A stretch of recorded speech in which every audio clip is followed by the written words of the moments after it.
আপনাদেরকে দেখাতে চাচ্ছি মোবাইল কিভাবে সাদা কালো করা যায়।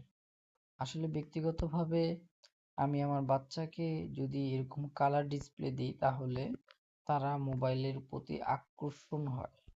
তো এই জন্য আমি একটা ট্রিক্স পেয়েছি, সেটা হলো কালার কালেকশন।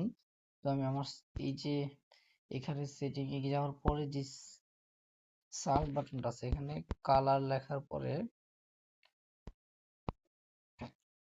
তারপর এখানে লেখা আসছে কালার কারেকশন। এখানে ক্লিক করলাম, করার পরে কালার কারেকশন এখানে দিলাম। আমি যদি এই যে ইউজ কালার কারেকশন এখানে চাপ দিই, এটা অন করে দিলে আমার এই ডিসপ্লের কালারগুলো এরকম আসবে, ঠিক আছে। আমি যদি এটাকে গ্রে স্কেল করে দিই তাহলে এই যে সাদা কালো হয়ে গেছে। আরেকটা বিষয়, এখানে কালার কালেকশন শর্টকাট আছে, এটা যদি আমি অন করে দিই তাহলে আমার এই যে সাইডে এটা দেখা যাচ্ছে, এটা থাকবে, যাতে আপনি খুব ইজিলি আপনার ফোনের কালারটা চেঞ্জ করতে পারেন। এটা শর্টকাটে থাকবে আর কি। তো আমি ব্যাক বাটন দিয়ে এখন ব্যাক করতেছি, আমার সবকিছু সাদা কালো দেখাচ্ছে।